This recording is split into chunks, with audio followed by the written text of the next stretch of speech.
Welcome to FACT's webinar called Managing Internal Parasites for Sheep and Goats, Know the Enemy. This is part one of a three-part series. Our presenter is Linda Coffey. This webinar is hosted by Food Animal Concerns Trust. I am Larissa McKenna, FACT's Humane Farming Program Director, and I will be moderating this webinar. Thank you for joining us.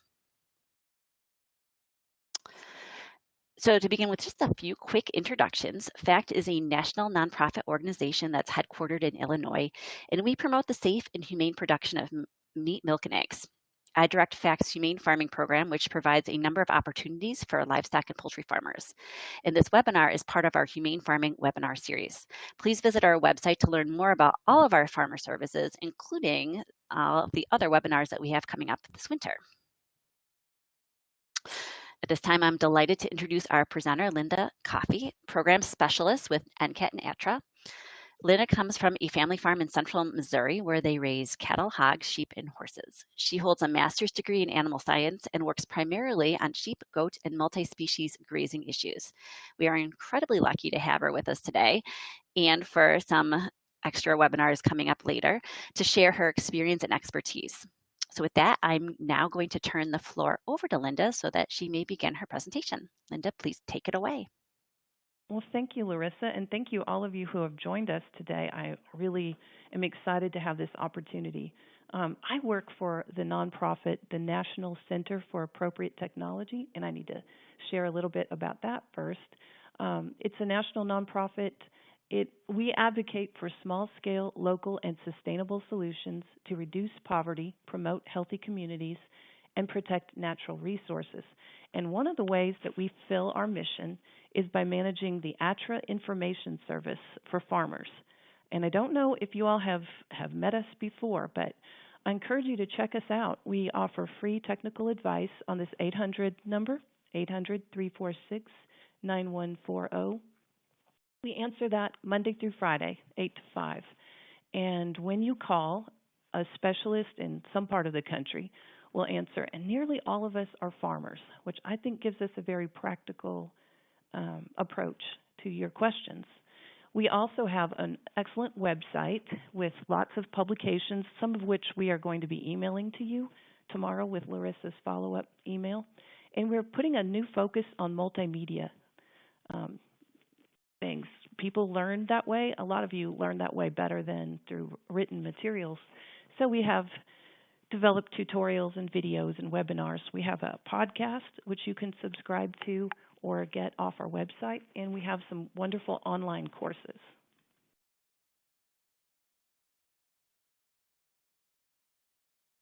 So this is what the website looks like, and you can get a sense of just how much we cover. It's huge. I'll call your attention to a couple of things on this page. One is the search bar. Because we have so many materials, it can be difficult sometimes to find what you're looking for. Use the search bar and also call us. That 800 number is up there on the website. We encourage you to call us and say, what have you got on this subject, or just ask a question. We welcome that. You can see in the blue bar across where you can get to the tutorials, the webinars, the videos, and publications, and many of our other fine features. I want to just mention, if you like what we do, we would appreciate you becoming a supporter. So the subscribe to ATTRA and that gold button, that would be awesome. So my name is Linda Coffey, and I work for NCAT on the ATTRA project, and I also work on Maple Gorge Farm, which my husband and I own near Prairie Grove, Arkansas, which is near Fayetteville in the northwest corner of Arkansas. It's a small farm. It's about 50 acres, and about half of that is really grazable, and we raise Gulf Coast sheep and some alpine dairy goats. And as Larissa said at the beginning, I grew up on a farm. I've been raising sheep since I was maybe 10 or 12. I've been raising sheep that whole time. And that's the perspective that I'm bringing to you today, is that of a fellow farmer. Before I get started in this, I've got to give a shout out to the American Consortium for Small Ruminant Parasite Control. This is a consortium of researchers and extension educators, and they do fabulous work, and we all owe them a great debt. They do the hard work of the research to give us the answers that we need. So I especially want to thank Dr. Joan Burke, who has funded quite a lot of the work that I've done through ATTRA in writing about internal parasites, and in fact is helping provide some funding for this 3-part webinar series. So thank you to Dr. Burke. And all the other members of the consortium have been so generous in sharing their knowledge, in answering questions, and you've got to check out their website, wormx.info. It's absolutely a gold mine for farmers like us raising sheep and goats and camelids. This is what their webpage looks like, and it's just full of state-of-the-art information, including video library, including written materials. So that's illustrating the FOMACHA technique, which I wondered if you had known about. FOMACHA, while we're here, see what they're doing is looking at that inner eyelid. It's a test to assess anemia, and you match it up with the card. So we'll talk more about that in part 2, actually. So today we're talking about know thy enemy, because we need to know what we are up against. Next week in part 2, we're going to talk about preventive strategies. And in part 3, we're going to talk about treatment options for what to do when the preventive strategies are not quite enough. I hope you can join us for all 3 of these to get the full picture, because that will really help us in managing our farms. Why should we go through 3 weeks of talking about internal parasites? Well, as you probably know, internal parasites are the worst health problem that we face with our small ruminants. Parasites have developed adaptations. They have developed resistance to our deworming medications, so they don't work as well as they used to. But even when they did work well, deworming medications were always a short-term fix. If you only deworm and then put them right back in the same management you had, you're going to be right back in trouble. And so knowledge is power. Let's figure out how to manage better. Today, what we're going to cover, it's not a very long presentation today, the basic life cycle of internal parasites, what the parasites do inside our animals, and then what we see when they are infected with internal parasites. We're going to talk about some of the amazing survival mechanisms the parasites have that make them such a worthy foe. So this is the framework for our discussion, the parasite life cycle. This is a really simple life cycle. We're going to start at the top, the 12 o'clock position. The animal ingests the parasite larva, and then the larva changes inside the animal, takes up residence in the digestive tract, and then when they mature, the adults lay eggs, which are passed in the feces. When the conditions are right, those eggs hatch, and the larvae move in moisture up blades of grass, and animals ingest the larva and repeat the cycle. So let's break that down. First of all, the parasite larvae are ingested usually while the animal is grazing. And most of the parasite larvae are in the lower couple inches of the grass. So while they're grazing, they take in the larvae, usually very near manure. And so an animal tramping through manure like they do on my farm and then putting their feet in a feed trough is causing a problem too, because they're moving larvae around. So while they're grazing, and let's remember, these larvae are specific to a host, mostly. Sheep, goats, and camelids share internal parasites.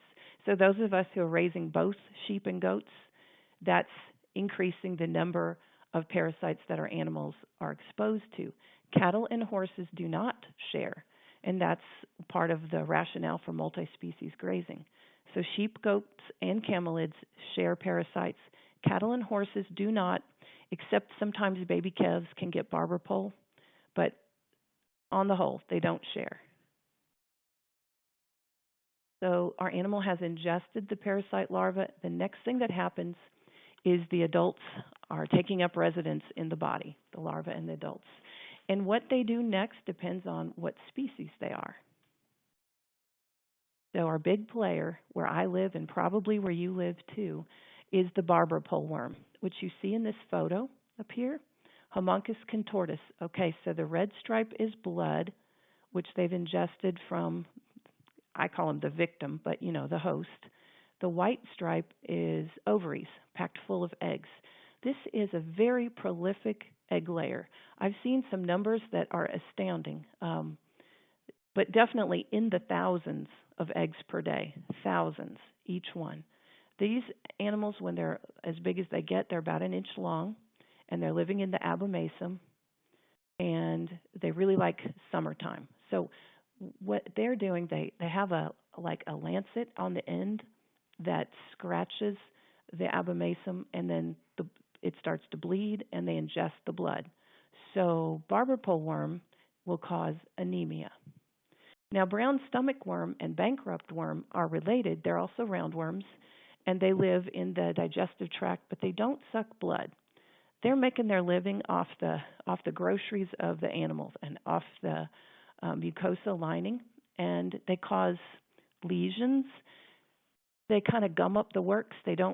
Digestion doesn't happen like it should. They're causing inflammation in the digestive tract.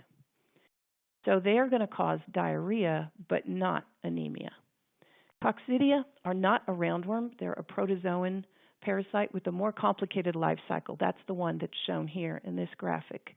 And I want to talk about coccidia because they do cause a lot of damage, particularly in young animals, and they do not respond to the same dewormers as the roundworms do. So it's important to get a differential diagnosis for those.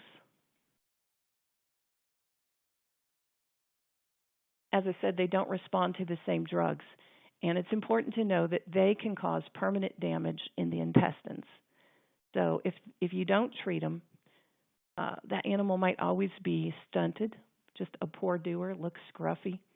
Adult animals usually have immunity, but the young animals under stress. And what can cause stress? Cold rain, lots of mud. I've got those at my house. Weaning time, anytime when the animals are being transported, those are all stressful conditions. And scours is the first symptom of the coccidiosis. So I show you this photo because this is the view we want to be checking. As we have our animals eating at a feed trough, let's check the back ends. This is a perfectly healthy kid. There is no evidence of scouring. Legs and under the tail very clean. Also wanted to talk about the chicken here because cocci, like the other worms, is species specific. So your chicken can get coccidiosis, and you should treat it, but that is not the same organism that would infect sheep or goats. So don't worry about that cross-transmission. Another thing I wanted to mention is my feed troughs here. This PVC pipe, I really like having feed troughs that are easy to clean because coccidia is a sanitation kind of problem, okay? So remember I said about the dirty hooves in the feed trough? I can sweep these. I can hose them out. It's really nice to have feeding system that you can keep clean. I want to refer you also to our ATTRA website. Look for this publication.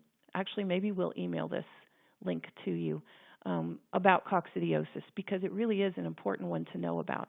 And when we see our young animals break with scours, I think we need to be taking some action to prevent that permanent damage. Under a microscope, you can't tell the difference between the roundworms, the brown stomach worm, the barber pole worm, the bankrupt worm.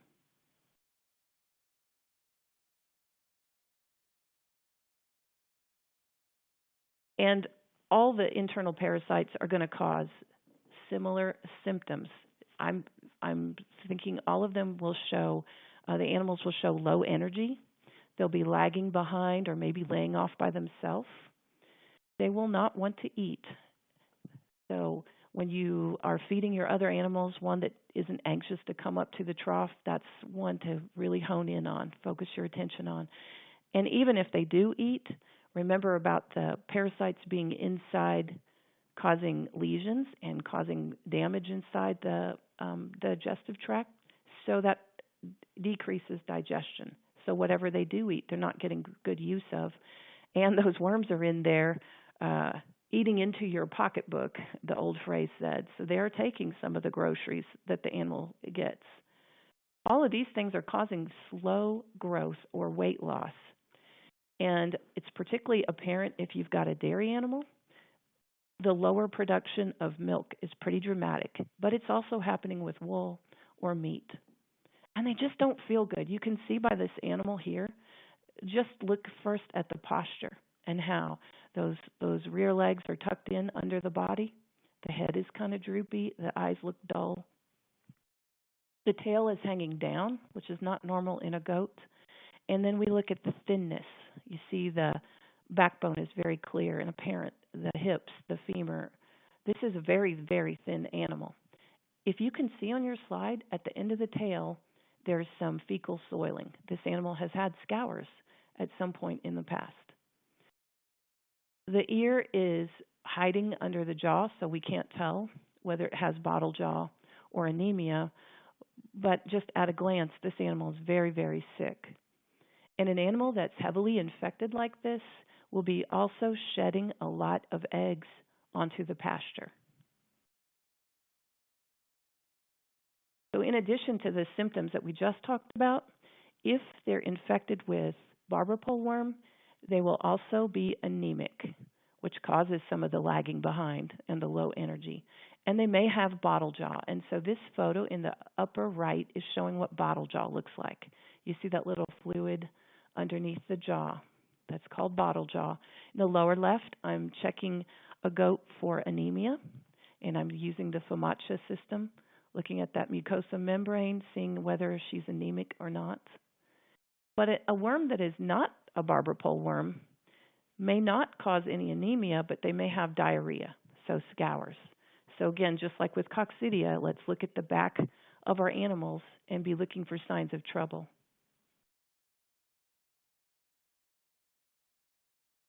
I want to show you this animal because, first of all, she's not sick, but it fooled me the first time I saw this. It's like, what is this under the neck? Do you see that little swelling? She's colored white there, so that makes it a little harder to see. But I was very puzzled because she's a perfectly healthy kid. What is that swelling? It's not in the right place for bottle jaw, but I didn't know what it was.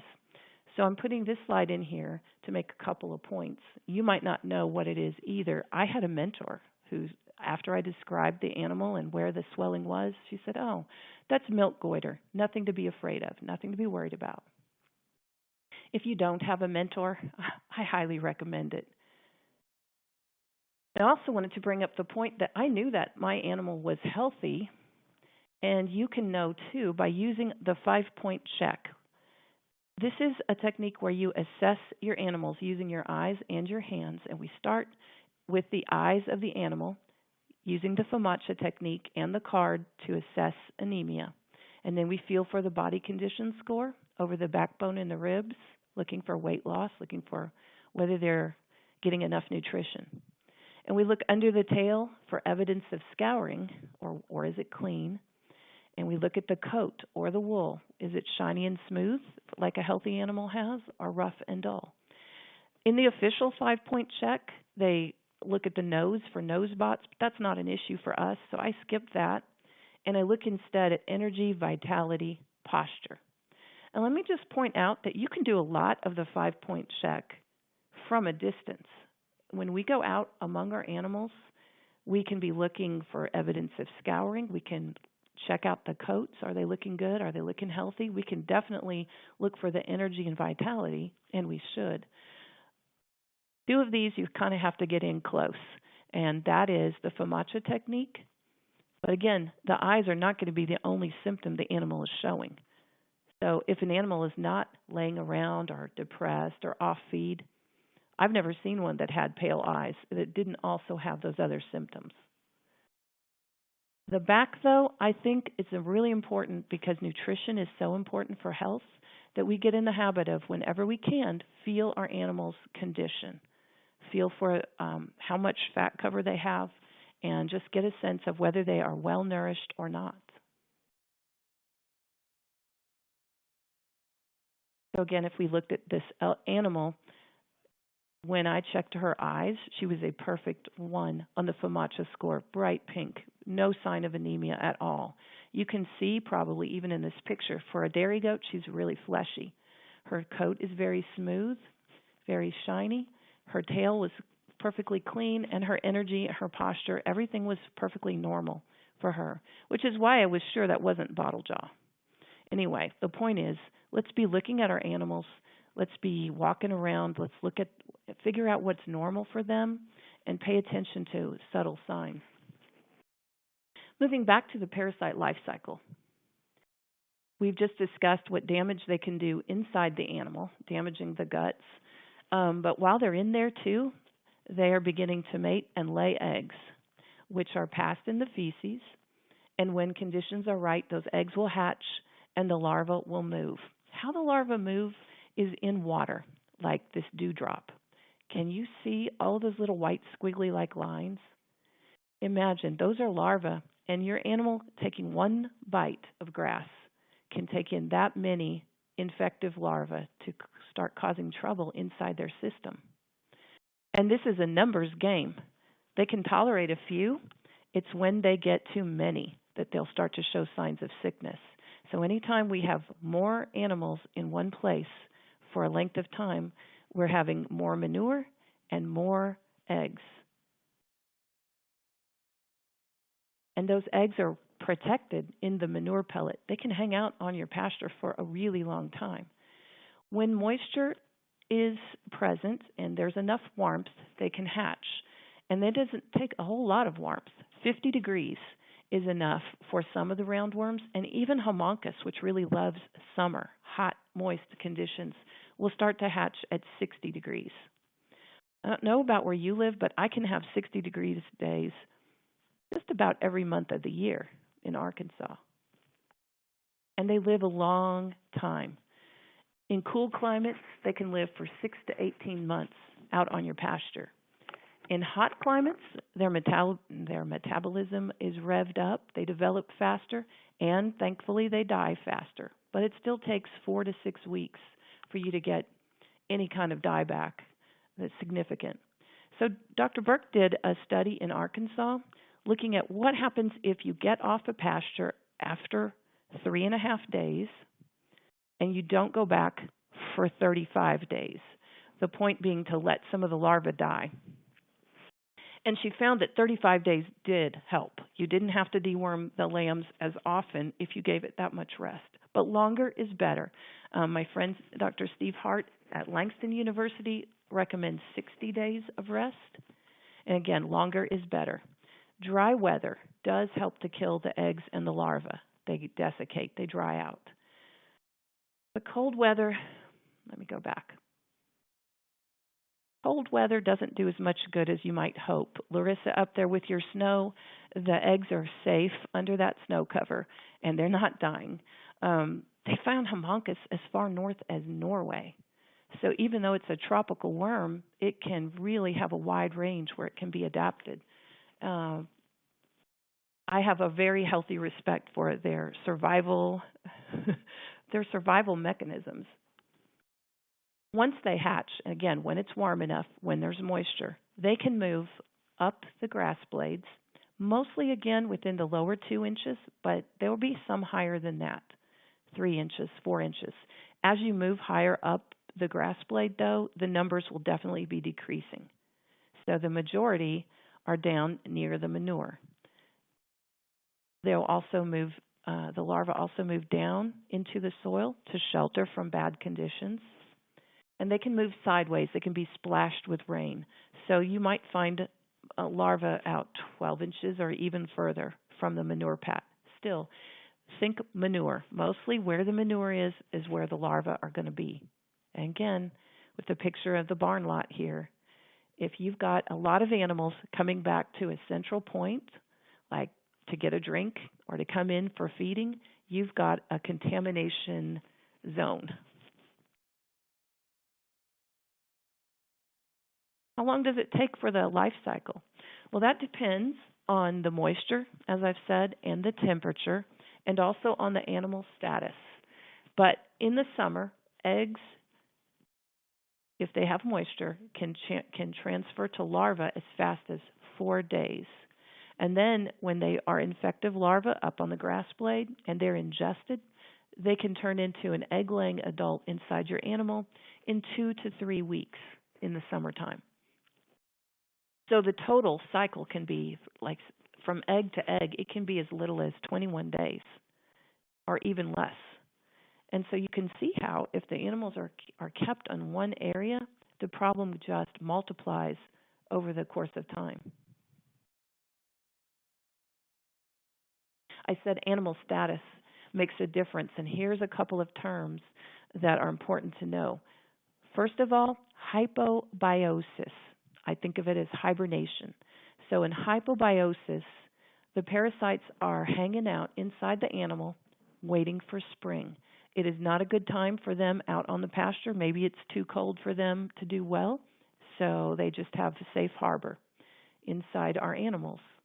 And what they're waiting for is in the spring, when the hormones change and the animal is about to give birth, those parasites ramp it up. They wake up, they begin shedding eggs. This is called the peri-parturient rise. Peri meaning around, parturient birth. Peri-parturient rise. This is a really important concept to have. As I said, the larvae have this amazing ability to survive bad conditions. So they're waiting inside the animal, and then they're waiting their opportunity, and it's a perfect storm for our animals. They're under stress. Delivery is stressful. Lactating is stressful. Their nutritional demands are greatly increased quickly. And so their immune system is temporarily suppressed. They don't have enough nutrition to handle all the demands that they have. And the immune system gets lowered. These parasites are so opportunistic. They can shelter in the soil, they can shelter in the manure, or in the animal.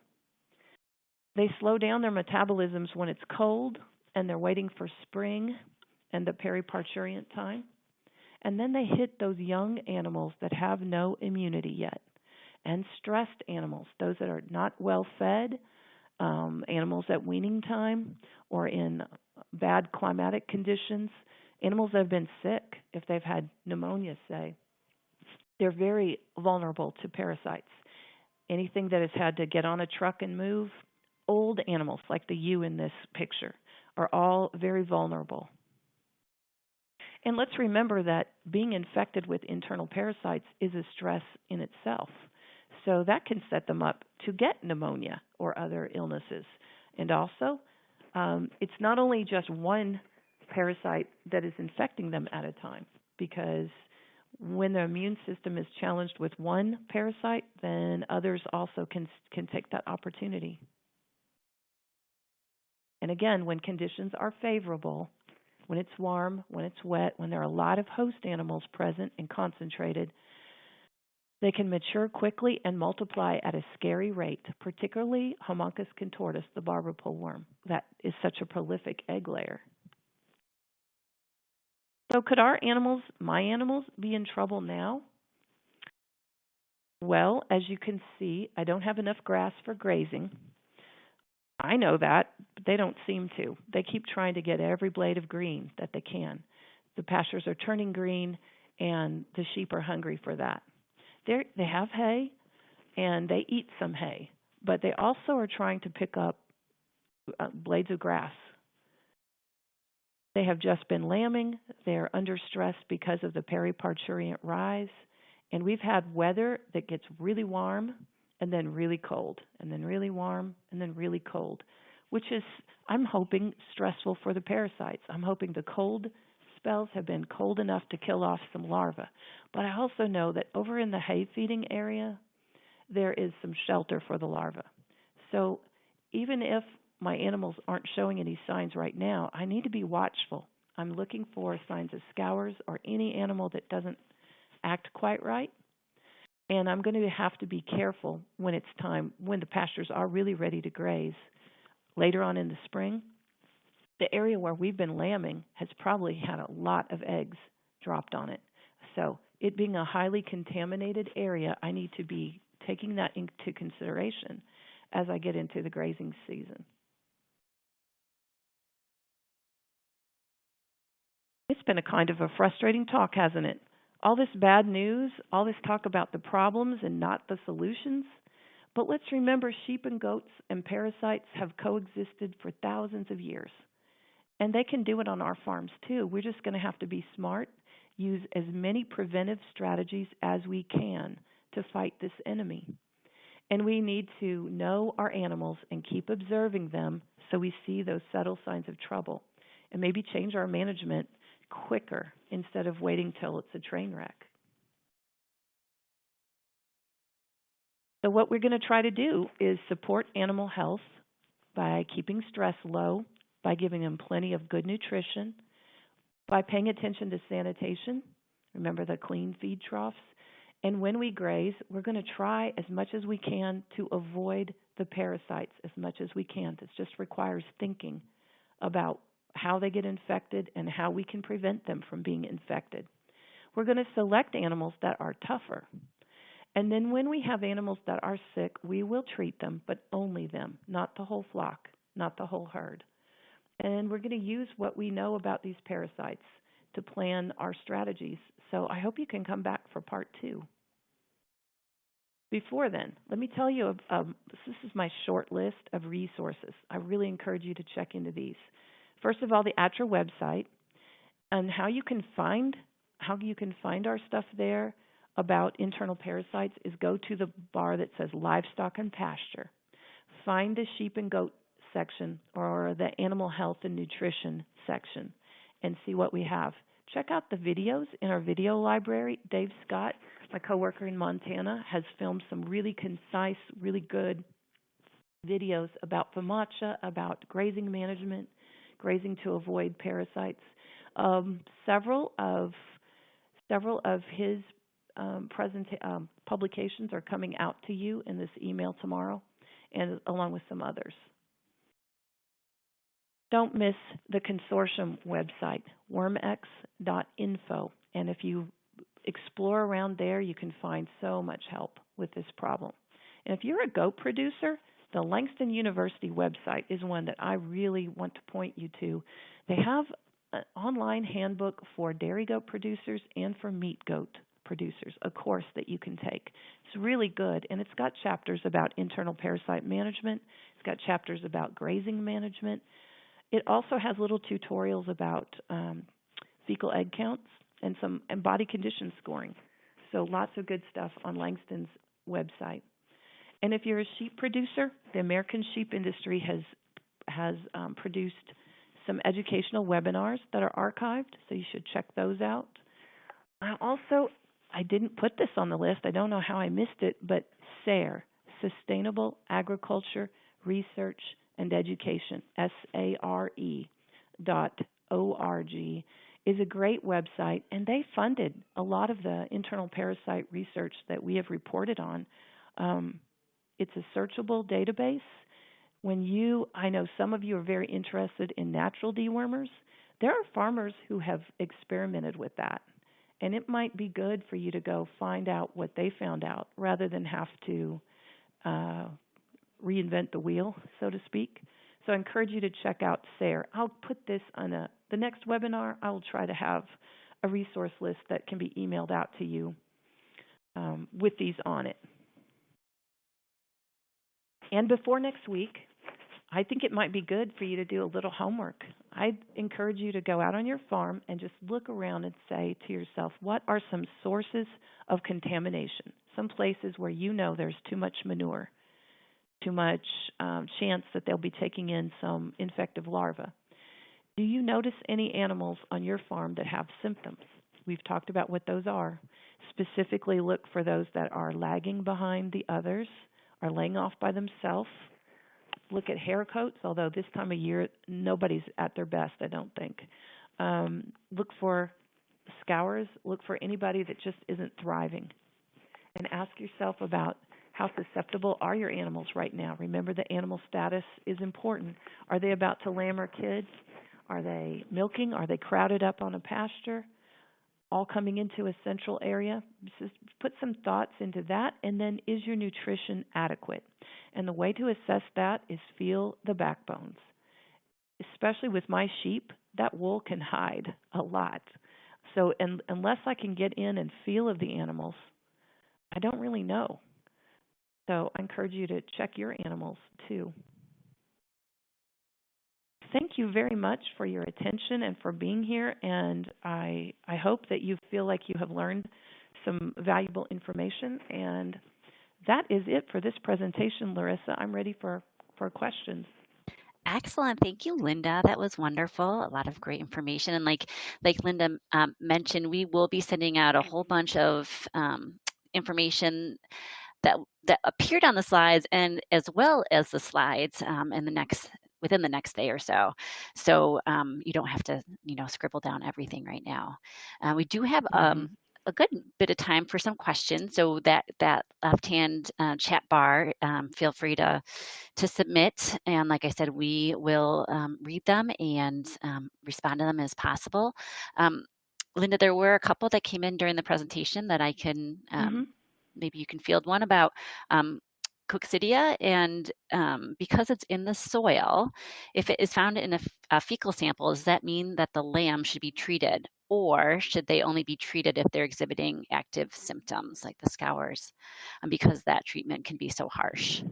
What is your take on that? Yeah, that treatment can be harsh. Well, there's some preventive things that we can do, and I'll talk about that more in part 3. A lot of people do feel that prevention, like feeding a preventive medication to the mothers, will help lower contamination and be protective of the young ones.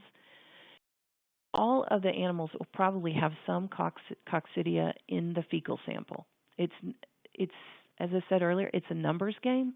They can tolerate some, and they should.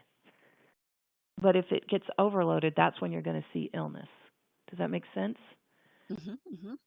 So there are treatments that we can do, and they are harsh. And that coccidiosis publication that I referred to earlier has details in it that I really don't want to go into right now. But basically, let's try to keep things clean to prevent infestations.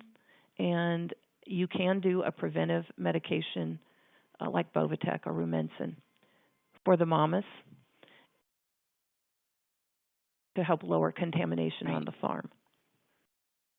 So it sounds like we'll be getting into that. We'll be that sort of thing. Getting into that, and I just want to say to everybody, this one is a kind of a hard thing because we've talked about the trouble.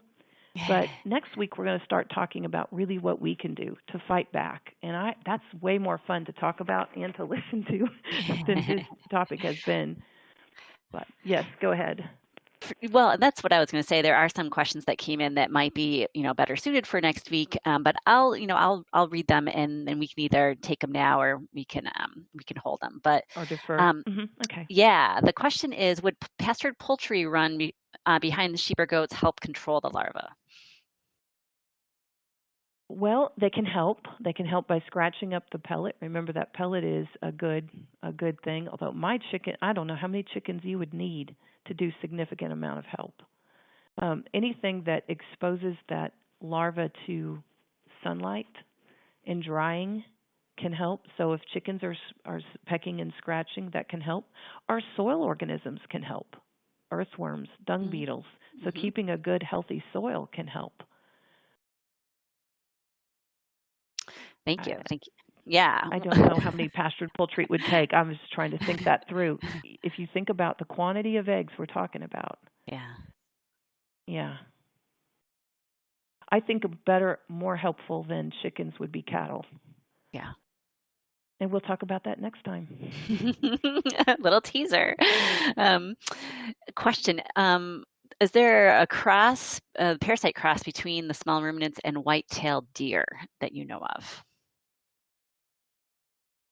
The meningeal worm infects both the deer and the small ruminants. Other than that, I don't know. Yeah. I don't know. I can find out. Keeping deer, I always laugh when people say this. Keeping deer out of your pastures is a good idea. I have no idea how you do that.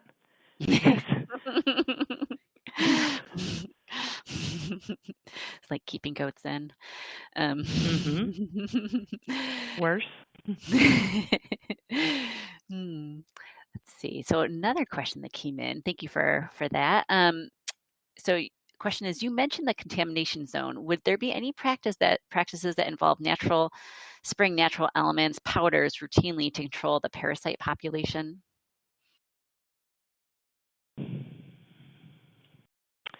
Um, if you're listening, the person who asked this, are you talking about like herbal dewormers? What are you talking about? See if we have a scroll all the way down. Well, we can hold that perhaps. We hear back from who asked that, Pamela. Pamela, if you'd like to clarify, you can type into the chat bar for us. But let me ask you a quick question, Linda. This might be an easy one.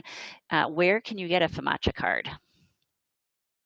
Oh, it's not as easy as you might Oh, think. To get a FAMACHA card, you have to be trained. And the place to find out where you can be trained is at the consortium website, wormx.info, wormx.info. If you want to be trained, a first step would be look at that website and see if there's one near you. Second step would be talk to your local extension agent and let them know you would like to be trained, because there are a lot of people who can do the training if they're asked to do so, and if, say, a county or a sheep producing group would promote it, bring in enough people to make it really worth the time to put on a class. There are a lot of people who can put on the class, and you can find out who can do that by going to the consortium website. Another thing you can do is go to the consortium website and watch the videos. Ann Sajak has produced a beautiful video about exactly how you do it. It's a good training video. And then I think you can call the University of Georgia and tell them that you have watched the video. They may ask you some questions to check that you really do understand the limitations of the system, which is it's only good for barber pole worm. It does not help if the parasite you're dealing with is not barber pole, then it's not a safe thing to use. Okay? So when they're confident that you have done a training, then you can purchase a card.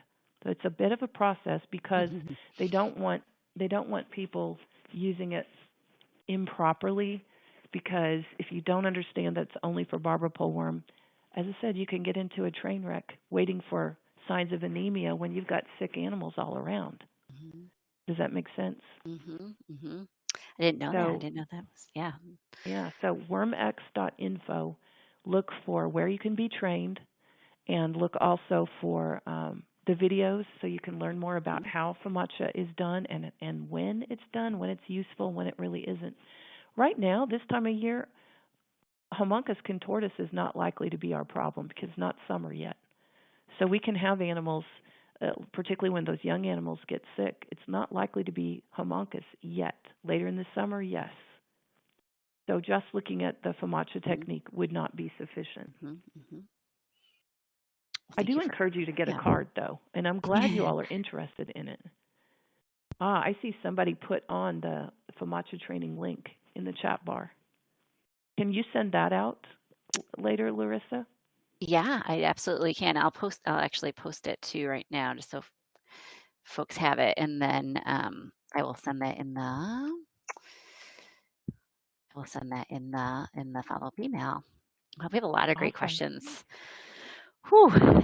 Let's see. Where should we go next? I have a couple of people asking that maybe join late.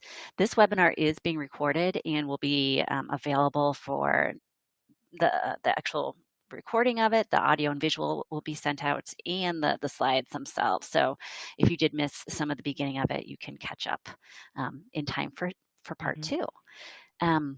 Okay, so Larissa, how about, could yes. I handle one of these questions that we had absolutely. earlier? So Sure. you all, when you registered, submitted some questions, and that is so helpful. Thank you for doing that. I hope you will register for part two and, again, submit questions. This one says, if in an ideal world you could prevent goats and sheep from ingesting parasite larvae, how long will any existing parasites they already harbor survive?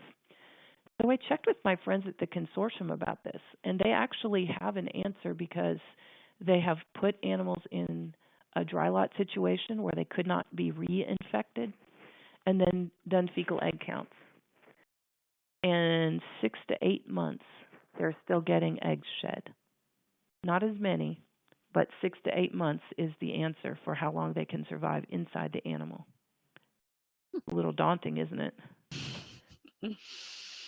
Yeah. Another question was, we have constant parasite issues in small lots with not a lot of space. How hard would it be to purchase 2 feeder lambs for grazing with our goats, and what use is it? The answer is adding 2 feeder lambs to the situation would probably make everything worse, because there's going to be less nutrition available for each animal. There's going to be more fecal contamination in the area. They share parasites, so that doesn't help. What would help probably, remember what I said about the dry lots? You don't get reinfected. Sometime in dry lot with feeding hay and keeping everything super clean would help. But in some situations, another question was, what do you do if you have limited pasture? Yeah, it's a problem. If you have limited pasture, I think you need to have limited animals. And that's hard for some of us to think about.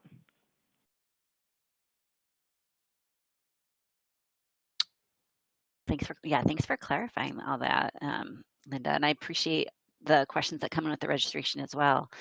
And some of them might be addressed here. Someone actually was asking for a little bit more clarification about what the backbone should feel like. And if you could maybe go into that again, repeat that description. Yes, I didn't actually say what it should feel like. I just said to feel it, right? We have on our website, my friend Dave Scott has done a little tip sheet about how to know if your lambs are finished, and he has a very good description there about what you're feeling and what it should feel like. But that's going to depend on the species of animal too. My dairy goats don't feel the same as a sheep would, right? In the stage of production they're in. My ewes that have been lactating for a month are getting pretty thin. But what we want is to not feel a sharp, bony feeling. Even if it's a dairy goat, we don't want it to be too sharp. We want some cover over that. Do you remember that picture I showed? Can we go back to the picture I showed of the... Absolutely. Okay. Let me show you something. And again, with sheep, you have to feel them. You can't see it. That animal there, that boar goat, beautiful condition. Very nice cover. Notice that it's wintertime or early spring. She's not lactating. She ought to look good, right? If she were seen again 2 months later while she's nursing, say, she might look quite a bit thinner, but she's still healthy. We just don't want them to lose too much weight. Wait, I went the wrong way. Now, remember the picture about the sick goat? How different it looked? You could visually see that animal was too thin. This one's thin. This one's not. She's in good flesh. But again, I shouldn't be telling you this just by looking. You should really get out there and feel with your hands.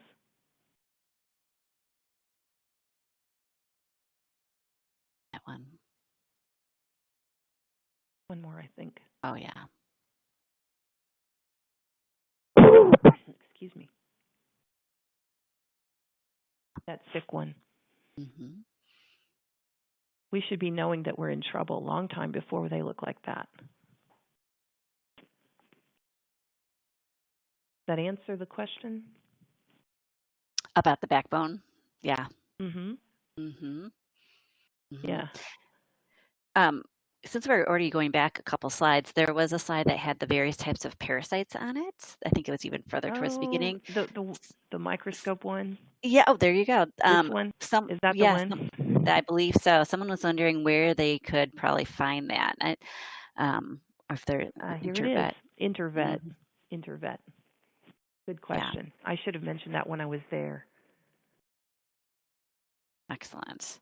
let's see. So maybe we have time for one or two more questions. I'm just scrolling down. Let's see.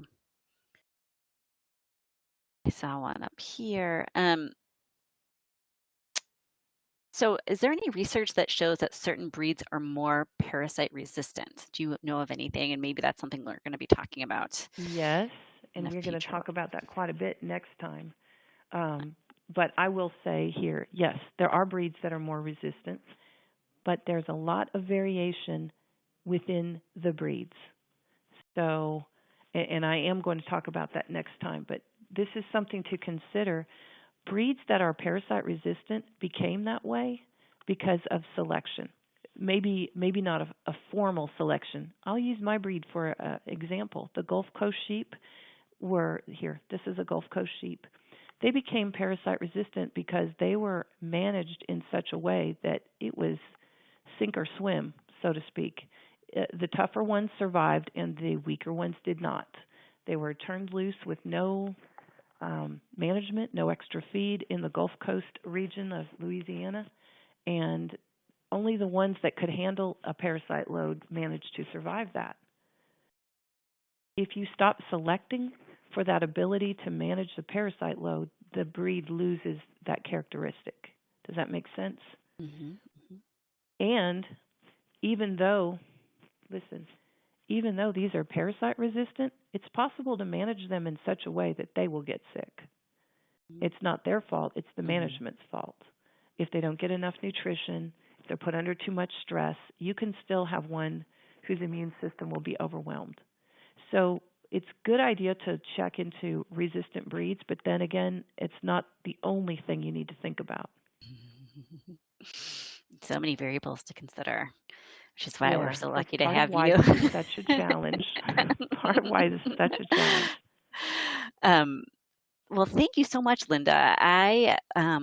I want to just have a minute or two for some housekeeping items before we sign off today, because I want to respect everyone's time. So immediately following this webinar, you're going to be asked to complete a very, very brief survey, and we would greatly appreciate it if you take a minute to tell us about your experience and give us any feedback. Like I mentioned, a recording of the webinar and the slides will be available very soon. They will also be archived on our website, and emailed to you all tomorrow, along with a whole oodles and oodles of other resources for you to explore. We do have a lot of other webinars coming up, including 2 more in this series about internal parasites, and Linda will be back next week, same time, same place, to discuss ways to prevent parasites, including organic principles for encouraging animal health, animal selection, evasive grazing, and strategic deworming, among other techniques. Um, Linda, do you have any parting thoughts before we close out this webinar? Well, first of all, I'm not really going to talk about strategic deworming next week. Next. Secondly, I'm so sorry. Secondly, next week, if you're coming, I hope you are. Prepare to stay a little bit longer because I have a lot more to say on that subject. The ins and outs are going to, yes, come out. And then I just want to say thank you so much for participating. Thank you for submitting questions. If we didn't cover something well enough, please let us know. It's my job as an agriculture specialist to help you with what you need to know, and I'm happy to do that. Well, thank you so much for you, Linda, for your fantastic presentation. It's really been an honor and a pleasure, and we certainly look forward to the next installment in this series. I'd also like to thank our audience members for your attention and your interest. And I certainly hope that you will all join us for a future webinar. So have a wonderful afternoon, and I hope that you all stay warm and safe out there. I'll close this out. Thanks, Larissa. Of course, goodbye. Have a good day. Goodbye.